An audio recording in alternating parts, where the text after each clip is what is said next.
How are you all? Thank you so much for coming today, and thank you for your patience. I'm so sorry to have been delayed so much. We had a lot of stuff going on at the State Department. We are redoing some of our press briefing room with some new lights there, and so hopefully government lights will be more like private sector television lights in the future, but we'll see. So we're glad to be back here with you today. I did a little gaggle with our bullpen, our press at the State Department earlier, so that's what delayed me, so my apologies. A few announcements I'd like to make at the top, so get comfortable because this might take a little bit. First, I'd like to read out part of the Secretary's travel to Europe. This is his 4th day on the trip.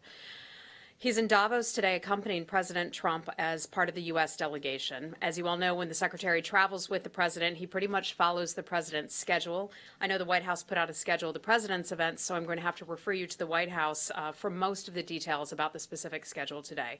But I did want to let you know about 2 bilateral meetings that the Secretary conducted in addition to the schedule that he has with the President.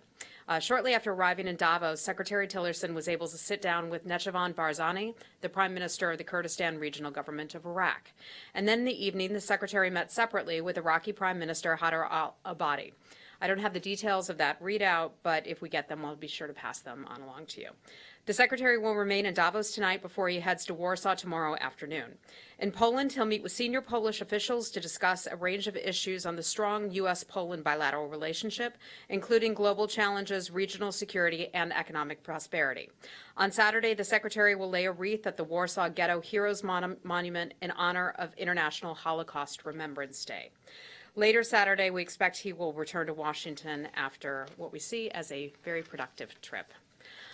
In addition to that, I'd like to mention something that was of concern to the United States. We've seen some new troubling media reports that Russia intends to sell Su-30 fighter jets to the Burmese armed forces. The reports, if confirmed, serve as another reminder of Russia's continued efforts to arm militaries that flagrantly violate human rights. While the majority of the world is seeking a peaceful resolution to conflicts in Burma, the Russian Federation is actively taking steps that may lead to greater suffering and instability.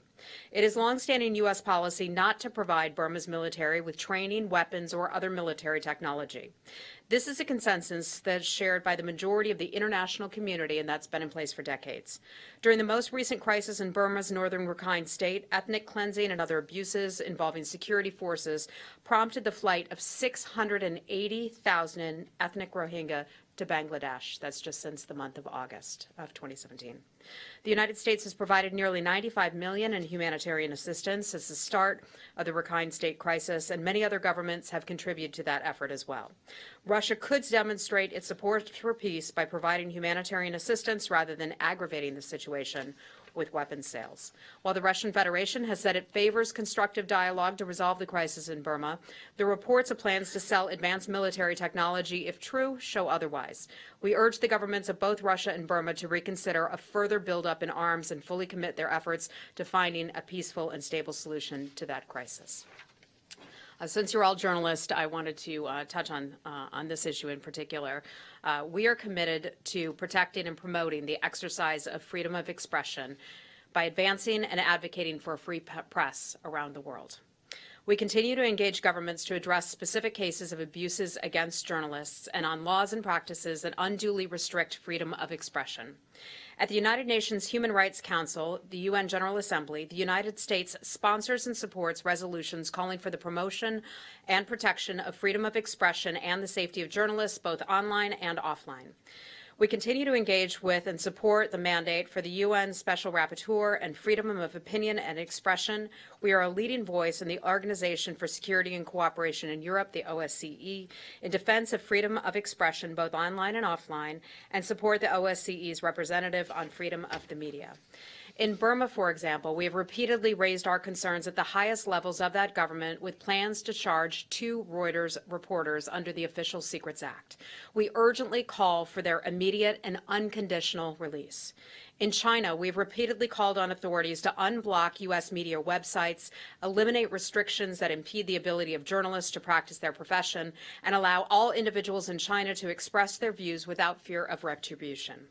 In Turkey, we remain seriously concerned about the widespread arrest and pretrial detention of journalists critical of the Turkish government. We urge Turkey to end its state of emergency, respect and ensure freedom of expression, fair trial guarantees, judicial independence, and other human rights and fundamental freedoms, and release those journalists and others who are held arbitrarily under emergency rule. In Pakistan, and this is something new that's taking place now, we are very concerned about the Pakistani Ministry of Interior's decision to close the offices of Radio Free Europe, Radio Free Liberties, Radio Marshal in Islamabad on January 19th. We have conveyed our concerns to the government of Pakistan, and we urge Pakistan to swiftly and unequivocally revoke the closure decision and restore Radio Marshal's operations. The Sudanese government must improve its performance in protecting fundamental freedom of expression. The United States condemns the recent harassment, the arbitrary detention, and attacks on journalists in their country simply for doing their jobs. The negative trends reflect continued actions by governments to stifle dissent and increase government control over free expression in print and online. The United States supports freedom of expression, including for members of freedom of the press, and fundamental to any democracy. We reiterate that the same rights of individuals have offline must also be protected online, in particular freedom of expression. Thank you for allowing me to do that. I'm proud of the work that all of you do. One more thing I'd like to mention, and that is a private partnership that the United States government has with between USAID, one of our sister agencies, and also the company MasterCard. Yesterday, the United States Agency for International Development, USAID, the administrator, Mark Green, and MasterCard Executive Vice President of Public-Private Partnerships, Tara Nathan, co-chaired the launch of the Smart Communities Coalition at the World Economic Forum in Davos. It's a new coalition that will address technology challenges that refugees and host communities face and increase their internet connectivity, digital payment capabilities, and energy access within refugee settlements. Power Africa, that is a U.S. government-led initiative coordinated by USAID, will spearhead efforts to provide energy access to refugees in a more cost-efficient manner, and USAID's Global Development Lab and other partners will increase internet and mobile connectivity. I'd be happy to connect any of you who are interested in that with some of my USAID colleagues who will be able to provide greater detail on that, but we're proud of that partnership. And with that, I'd be happy to take your questions. And we're going to go by region again today. That just makes it all go a lot more smoothly. If I can very quickly remind everyone, please wait for a microphone, and then please do identify yourself by name and outlet. The gray shirt. Thank you. Hi, sir. Where would you like to start today? Philippe Gély with Le Figaro of France. I have two questions, if I may. One on Syria. Is it the case that the United States sees the Euphrates River as a red line not to be crossed by Turkey? Secondly, on the peace process in the Middle East. Okay, let me get to your first question first. I'll come back to you for the second question because I'd like to break it down by region. That's typically how we... It's not far. Typically how we handle things, okay? So in terms of the Euphrates River, the vast majority of our engagement in Syria has been in areas where ISIS is extremely prevalent, and that would be east of the Euphrates River. That is where the United States and coalition partners are working in conjunction with the Syrian Democratic Forces. Those forces are comprised of multi-ethnic groups, including Arabs, including Kurds, including Christians, Turkmen, and we're working very hard with them to prevent ISIS from coming back, but ISIS is still a threat. The Department of Defense put together a press statement, I believe it was today or yesterday, that referred to 150 ISIS fighters being detained or killed. So that shows just how serious the situation is. That is where the vast majority of the work is being done east of Euphrates. And I'd be happy to come back to you again on Israel. Okay. Look, people love to use that term, a red line. I'm not going to go there and say anything about a red line. I'm just telling you where the vast majority of the work is being done. And we are there, and let me remind you, we are there, the United States, along with the coalition. We are there to defeat ISIS. We are there to fight ISIS and to prevent ISIS from coming back once it is defeated. Okay, go ahead. Thank you, Heather. I have two questions. the local authorities in Afrin Canton in Syria asked the Syrian regime to go to the area to protect the area from Turkish aggression. What's the U.S. view on that? And the second, did U.S. propose a safe zone to Turkey, and Turkey is claiming it was proposed, but Turkey is rejecting. What was that about? And if you can give us any. Your name and outlet, sir. Sorry, I'm Raj Zala with Rudao. Right. The United States has had a lot of conversations recently with the Turkish government. As you know, the president had a phone call yesterday with President Erdogan. Secretary Tillerson was on that call. The White House provided a readout of that call, and it was a very firm and I would say a stern call because we're extremely concerned about the situation in Afrin. We believe that everyone should keep their the focus on ISIS and not get distracted by other things. That being said, we understand and we share Turkey's concerns about the PKK. The United States, likewise, considers the PKK to be a terror organization. Turkey is an important NATO ally and partner. However, if Turkey gets focused on what is going on in Afrin, which we're very concerned about, that takes the eye off of ISIS. The whole reason we are in Syria, that we are engaged there, not just the United States, but everybody else in the coalition, is to take out ISIS, the very organization that was beheading people and crucifying people. That is why we are there. We have had a series of conversations. The Secretary spoke with his counterpart, I believe it was just yesterday, in Europe, expressing those very same and very considerable concerns. What about the Syrian regime going back to Afrin? I don't have any comment on that. I don't have any information on that as well. I saw the report, but I have not seen it being any something that's been officially requested of the United States government. Still on Syria? Okay.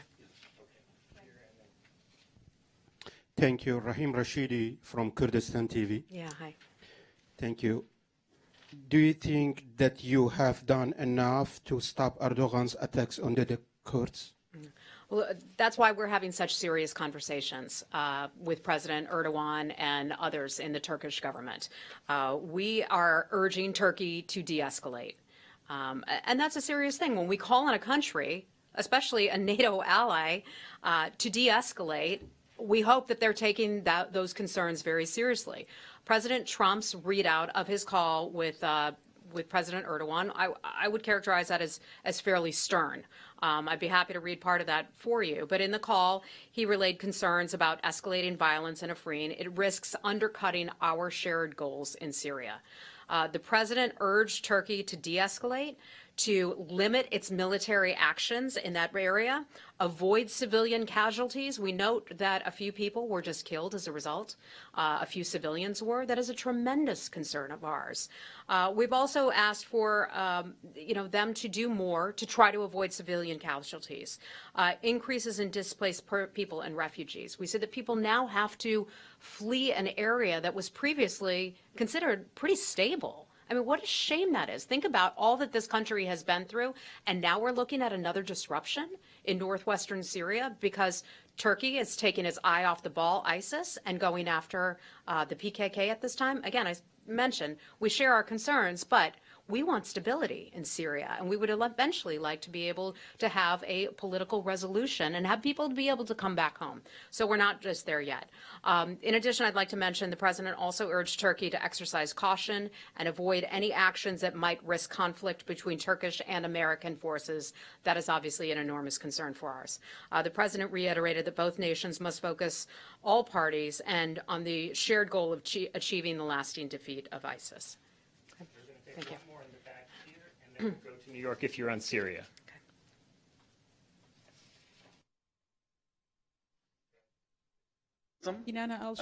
What role would a reinstated Jim play in sort of the strategy in Syria? Oh, he can't hear you. And are there any conditions that the U.S. would accept from the Russians on reinstating the Jim?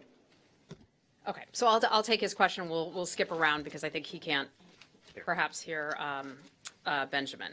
So his question is about the Joint Investigative Mechanism, which we've addressed this before, and as many of you probably know, the Joint Investigative Mechanism out of at the United Nations was something that Russia had vetoed on 3 occasions.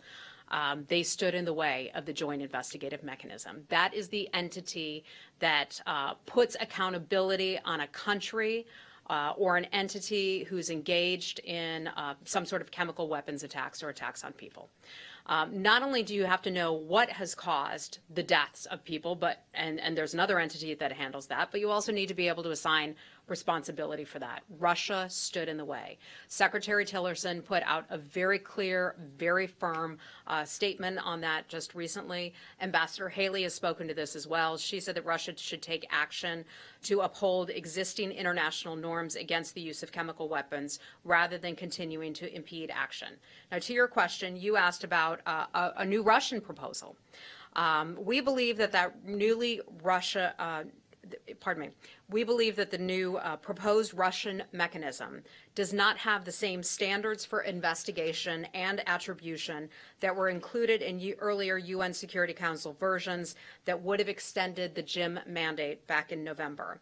The Russian proposal would include Russia's ability to veto it. So if you're trying to name a country responsible, but yet you have Russia that can step in and veto it, I would think that that would be a tremendous concern to many countries around the world. It would have the ability to take away the independent authority of the JIM, making attribution determinations the responsible of the UN Security Council, which obviously, as I just mentioned, Russia or other countries could veto that.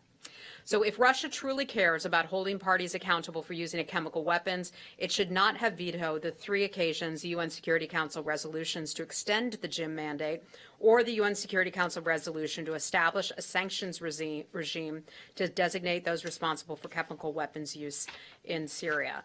We also note the timing that Russia brought this up earlier this week. That is the same time that the Secretary and many other countries were announcing the French-led partnership on this very same issue. So I think what they were attempting to do is try to distract attention from the good work that was being done with many countries on the issue of weapons. Kinana Al-Sharif, Orient News Channel. My question is, will the United States support Moscow's bid for Sochi's success, whether a large slice of Syrian refuse it? I'm sorry, you're asking about Sochi? Yes. Okay. So I'm sorry, I thought you were referring to something else. Support it? Will we support Sochi talks? Yeah. So regarding Syria, we support the Geneva talks. And that is our strong preferred approach. It's not just ours. It's shared by many other partners and allies of the United States. Staffan de Mistura has been hard at work on Geneva talks to resolve the crisis in Syria for about 6 years now. So we stand firmly behind those talks. We certainly understand that Sochi talks are taking place following that. We believe that the Sochi talks may be a one-time deal. Maybe something will come out of it, but we stand firmly behind the Geneva talks, which, by the way, ironically, are being held in Vienna. So maybe we call them Vienna talks. Still on Syria. Okay, sir in the blue jacket. Hello, this is Edis Tianshan from TRT World. Hi. So I'm curious, you said, you showed tremendous concern for the civilian lives lost across the border in Syria, and you said that Turkey's being distracted.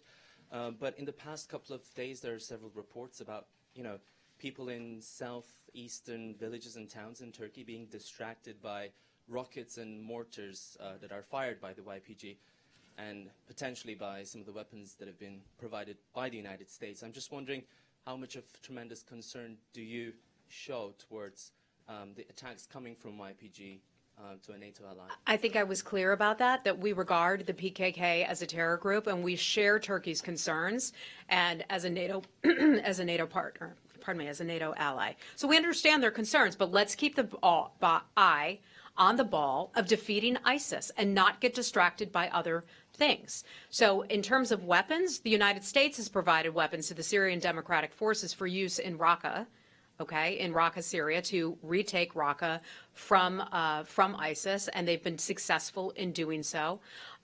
Those weapons were mission-specific. We are not providing anything to any other groups in the area. I want to be clear about that. But anything beyond that, I'd have to refer you to the Department of Defense. Are you looking into some of these attacks at all to check whether those weapons you've provided, the United States has provided, is being used by YPG? Look, that is something that our Department of Defense is involved with, so I don't have any additional detail to provide you about weapons use. We'll take one more on Syria. Sir. Gentleman, sorry. On President Trump and Sir, can you give your name and your outlet, please? Voice of America Turkish Service, Hi. Mehmet Toroğlu. On President Trump and President Erdogan call yesterday, there were deep differences between the White House readout and the accounts given by the Turkish officials. On many of the things in the White House readout, Turks gave a different version. Can you comment on this? Yeah, it doesn't surprise me. I think the president was clear. I think the president was tough with President Erdogan. Secretary Tillerson has been as well, because we are tremendously concerned about the escalation of violence and what that could mean for Syria. So we stand by, and when I say we, at this point, I can say on behalf of the State Department and also the White House, we stand by that statement. We stand by the readout and the contents of that call. Okay, why don't we switch topics? Okay, let's do from Poland first, and then we'll come back. Thank you, Heather. Marcin Wrona, TVN Poland. You mentioned the Secretary's visit to Poland, which starts tomorrow, and you talked what's on the agenda. I wanted to ask you about the general message that the Secretary is coming with to Poland, and then that he wants to deliver to the Polish officials. But I also understand that he will deliver some kind of remarks on Saturday. So also, what's the message going? Sure. And let me go over a little bit of the schedule with you. I have some of that, so I can provide some of that information if I can find it in this monster-sized book here. Oops. Pardon me.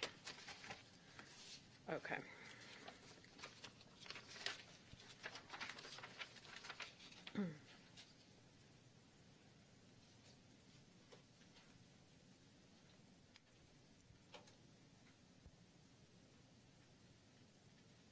So the Secretary travels to Warsaw tomorrow, where he will participate in a multilateral meeting, and then he'll meet with our ambassador there. He'll meet with the President of Poland as well, and I can go over this with you one-on-one if you like. He'll also meet with the Polish Prime Minister and the Foreign Minister, where they will later do a press availability. There will be a wreath-laying remarks at the Warsaw Ghetto Heroes Monument, and then the Secretary will hold a regional chiefs of mission meeting in Warsaw and meet with some of our mission personnel at our embassy in Warsaw. Our relationship with Poland is very important to the United States. It's one of our closest NATO allies. We have so many areas where we work together and where we are in close agreement. The purpose of the Secretary's trip is really to underscore the importance and the deep alliance and friendship that we share with Poland and the Polish people, especially as one of our closest NATO allies. The President has said that Poland is one of the most committed members of the NATO alliance, and we want to use the trip as an opportunity to strengthen that strategic partnership that we have with the country. The Secretary will be speaking about issues closely tied to NATO, also bilateral issues. We'll work on strengthening cooperation in all of these areas in ways that improve the safety and security of the American people, and we're looking forward to that. We also do a lot of energy exchanges, if you will, with Poland, and so we look forward to having greater discussions with them. All right, staying in Europe for now. Other questions for Europe? In the far back? In the back. Yes. Hi, my name is Nikki Kazimova, and I want to stay somewhat in Russia's neighborhood in Eastern Europe. My questions are related to Azerbaijan. So tomorrow, Russian Army Chief of Staff and NATO commander will be meeting in Baku. And do you know anything? Can you share any details on what subjects they'll be discussing? Another question is in its recently updated travel advisory, State Department included Azerbaijan in the Category 2, citing threat of terrorism, which surprised many in Baku. And do you have, again, any information on the specific reasons for this classification? Then the last question is Can we limit that for right now? Is 2 enough? Just very briefly. I'm going to have to get back with you on the meeting that you asked about in Azerbaijan and also the travel advisory. I don't have all that specific information, but regarding the travel advisory, you can find more information on our website about Azerbaijan or any other country around the world by going on our state.gov website. And also the U.S. co-chair of the Minsk group took part in the recent meeting between foreign ministers of Azerbaijan and Armenia in Krakow, Poland. And also they'll be traveling to the region in early February. Again, You're referring to Ambassador Kurt Volker? No, I'm referring to the Minsk group on peace talks on Nagorno-Karabakh. Okay. And again, if there's any feedback on whether the U.S. co-chair considers those peace talks, the last round, successful or not. Or I'm sorry, I don't have anything for you on that, but I'd be happy to get you an answer later. Thank Okay, you. my apologies. All right, let's take one from New York, please, and then we'll come back. Sir, go ahead. Thank you. Thank you, Heather, for this briefing. My name is Ahmed Fati of ATN News New York. My question is about Egypt and the development that is happening with regard to the upcoming presidential elections. Reports have confirmed that serious contenders have been either intimidated, threatened, and some have been disqualified under some made-up pretenses. And all of this leading into a direction of having a play or a theater of an election, but without real substance. We ended up with potential candidates. One is a belly dancer, and the other one is quite an animated character. Does the U.S. and the Secretary of State feel at all embarrassed that they go to the Congress to certify that Egypt is undertaking serious reforms in areas of human rights, in areas of political reform, without any real substance? You spoke earlier about the U.S. position from Russia that they are intending to sell military weapons to Burma, which is violating human rights. And you spoke about the freedom of expression, which is Egypt is the third largest jailer of journalists around the world. Yet there is no clear position, clear and concise position of the U.S. government and about the military aid that's going to Egypt, paid, financed by the U.S. taxpayers. And again, the war against terrorism is not going into the right direction. Sir, can we respond to some of those questions? Gets into the hands of people who are oppressing the people. Thank you. Okay, let me try to break that down just a little bit, and I thank you, sir, for asking that question. With regard to the detention of presidential candidates in Egypt, we are following that situation very closely and very carefully. We are concerned about those developments. We're concerned about reports of detention, withdrawal, exclusion from the election process of presidential candidates amid complaints of unfairness. We support a genuine and credible electoral process and believe that this should guarantee the right and opportunity for all citizens to participate freely and fairly. Earlier this week, we had clearly stated that we support a credible electoral process. So I want to assure you that we are keeping a close eye on what is going there. Secretary Tillerson just spoke with Egypt's foreign minister. Yesterday, we provided a readout of that call, and the vice president, as you well know, was just in Egypt a few days ago. Among the things that the vice president said, and I can't speak for the vice president, but I can, provide some kind of high-level detail. He said, "I leave Egypt more encouraged." He said that they spoke significantly, as did Secretary Tillerson, about security issues. I know a major issue for Egypt, of Egyptian concern, is the situation in Syria. Secretary Tillerson had an extensive conversation with the Egyptian foreign minister about that very issue. I know that's something that we are very focused on, as is the Egyptian government as well. Back to the vice president, they talked about areas of great concern to the United States and people who care about freedom. Among those things, Egypt's NGO law, which is of concern to us. He also spoke about religious freedoms, as we've seen attacks, that horrific attack on the mosque that took place late last year. That was something that the vice president expressed his condolences. The attacks on Coptic Christian churches in Egypt, horrific. So we're paying close attention. You may not hear our comments all the time. Frankly, we don't get that many questions from the press about Egypt. I'm glad you're asking today, and I'm glad to be able to address some of these. So I hope that answer some of your questions. Thank you. Okay, and we spent a lot of time in the Middle East, so I do want to move around a little bit, and I heard DPRK. Okay. Okay, DPRK? Hi, Heather. Chen Liu from China Xinhua News Agency. And since the start of this new year, we've seen some positive momentum going on the Korean Peninsula. The high-level talks between the DPRK and South Korea, and the DPRK's delegation to the Winter Olympic Games. So they are just seeing that it's kind of a window opportunity for all the parties concerned to sit down and have a serious political talk. So China has already just proposed to restart the six-party talks. So I'm just wondering that what is the response from the U.S. side? I think we're not there yet. The United States' position has not changed on the matter of North Korea. We want a denuclearized Korean peninsula. That is our goal for North Korea, and we keep pushing ahead with that goal with many other countries from all around the world. We are willing to have talks with the North Korean regime, but the time is not right now. Not right now. They know what they need to do. They need to be serious about denuclearization, and we are not seeing that they're serious about denuclearization. In terms of the Republic of Korea and also North Korea having conversations about the Olympics, we certainly would support those kinds of contacts and conversations. We think it's good to have conversations and be able to pick up the phone and have a conversation with your neighbor. So that we support, and we look forward to having a terrific Olympics in Seoul, or in Korea. Can I get a few let's more just people? let's just try to move around a little bit. In the far back, red blouse, please. Hi, Heather. Haya Lee with South Korea's Yonhap News Agency.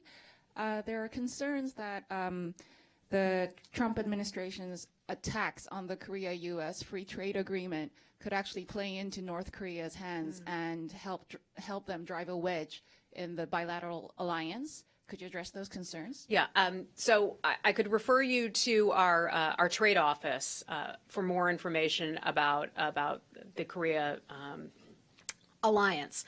But what I can say overall is that we have a very strong alliance partnership and friendship with Korea.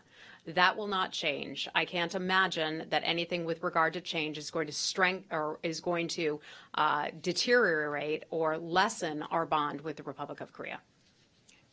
Like one more on DPRK, sir. Oh, Oren, we'll have to talk later. We were trying to keep this limited to foreign press.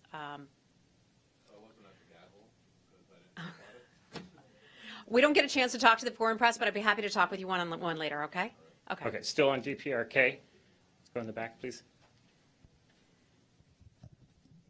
Hi, Heather. Hi. Francesca with the Amiri Shimbun.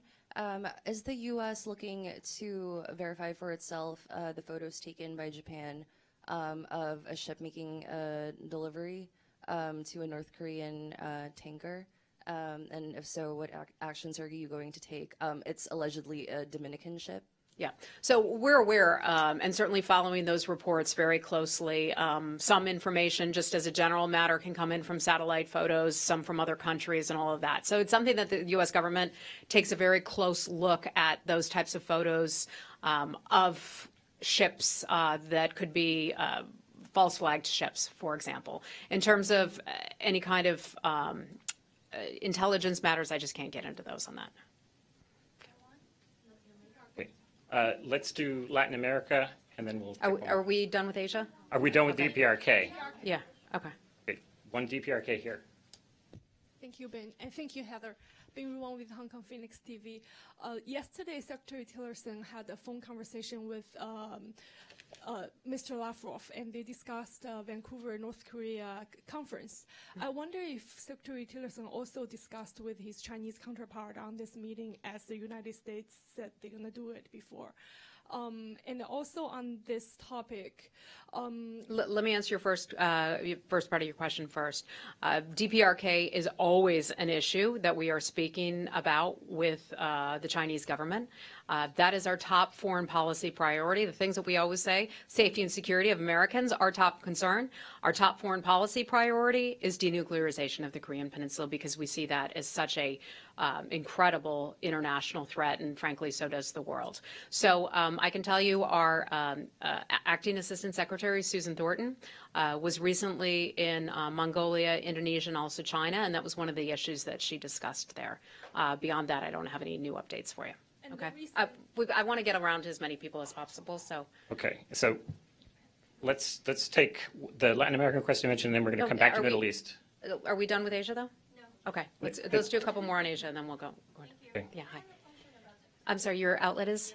Chia Cheng from United Day News Group, Taiwan. Okay. I have a question about Taiwan that we recently noticed that the Taiwan flag on State Department and USTR was removed. Can you tell us the reason to remove it? And if it's a technical mistake, will you put it back on? Thank you. So I can tell you our policy regarding Taiwan has not changed.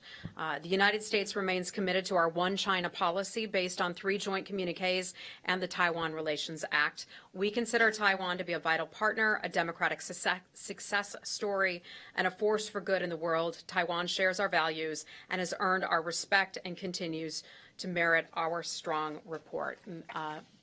support. That's all I have for you on that. Thank you. Okay. Continue in Asia, or can we move on? We can move on. Okay, we'll take this question here, and then I know we have a bunch of Middle East that we haven't answered, and we're going to swing back. Hi, I'm Cristina Garcia with the Spanish Newswire EFE. So Peruvian Foreign Affairs Minister said when he visited Washington that Secretary Tillerson is planning a trip to Latin America early this year, and that he'll visit Peru among other countries. Could you confirm this? And also, is he going to attend the Americas Summit in Lima this April? Thank you so much.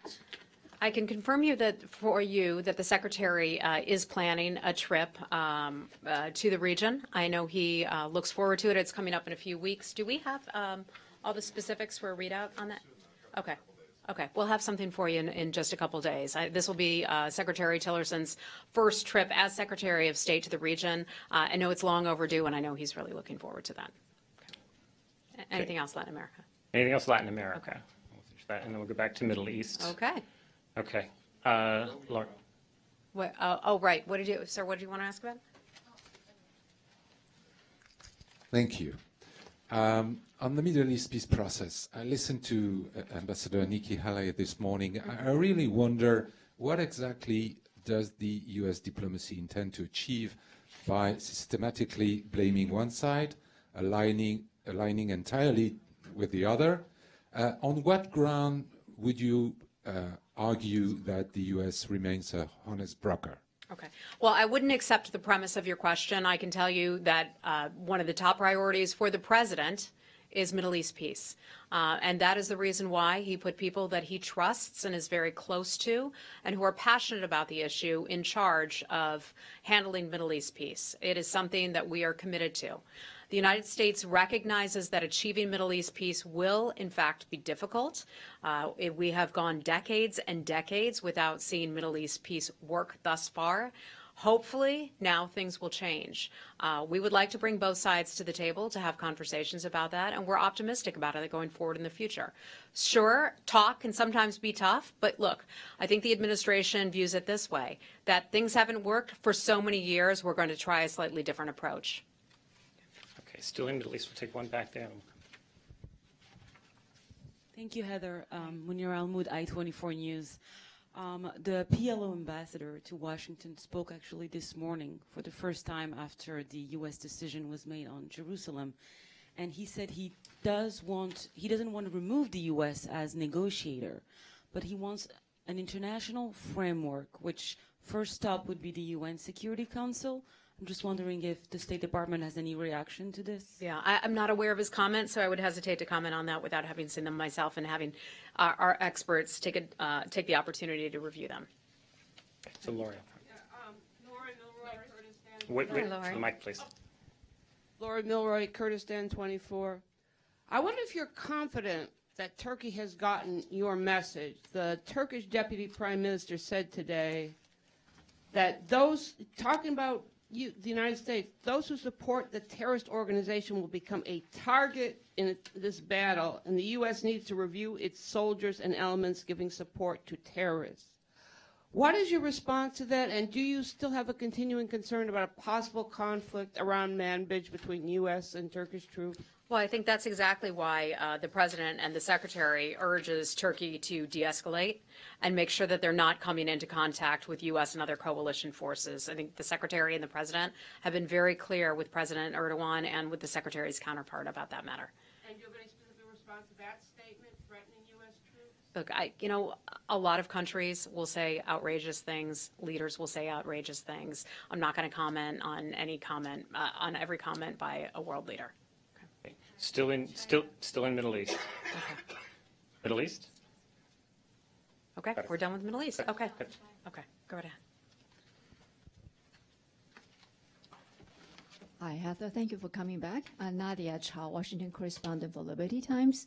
I think in last phone conversation, President Trump and President Xi talk about, this year they should resume the 4 dialogue they established last year. Just wonder, do you have any agenda about the U.S. and the Chinese dialogue? Besides DPRK, are there anything else to talk about? Well, this past year, or 2017, I should say, we had the strategic dialogue, which was started at Mar-a-Lago in March or April of last year. And that was one of the president's, I believe it was, this predates my time at the State Department, but I believe that was the president's first real formal sit down with another world leader. I think that shows the importance of our relationship with the Chinese government. I don't know if we have another one planned for this year, but I know we view last year's strategic dialogue as having been successful. We talked about a range of issues. The last one, I believe, was about strongly about our people-to-people and cultural ties with the Chinese. So there were different issues. There was the security dialogue as well that was held, I think, a month or two prior to that. And so we cover a range of topics. I just don't have any meetings or schedules to provide you right now. Okay, I think we have time for one more, and let's stay with China then. Okay. Okay. China. Wait, you already got a question. Yes, on China. Okay. Just on Tuesday, Chinese ambassador to United States, Cui Tiankai, just said in an interview that he characterized the current China-U.S. relations like the partner, and saying that maybe the two countries will never run out of problems or questions, but the relationships will still going on, just in the process of this problem solving. So I'm just wondering that how would you characterize the current bilateral relations? And that's Look, China is obviously an important regional and world power. We work closely with China on issues related to North Korea, on issues related to trade, and many other issues as well. It's an important relationship. It's a broad relationship. We don't seek an adversarial relationship with China. We simply identify actions China has taken that we view as undermining rules-based order that has been fundamental to the success of the overall Indo-Pacific region, as well as China's own economic development. So our relationship with China hasn't changed. It's a broad relationship, but similar to other countries, when we have areas of disagreement, we will have conversations, and we will have frank and firm conversations, but we also have areas of cooperation. As it pertains to the DPRK, one of the top issues that we discuss with China, we always say, China can do more. We expect China to do more. I think that's it for time.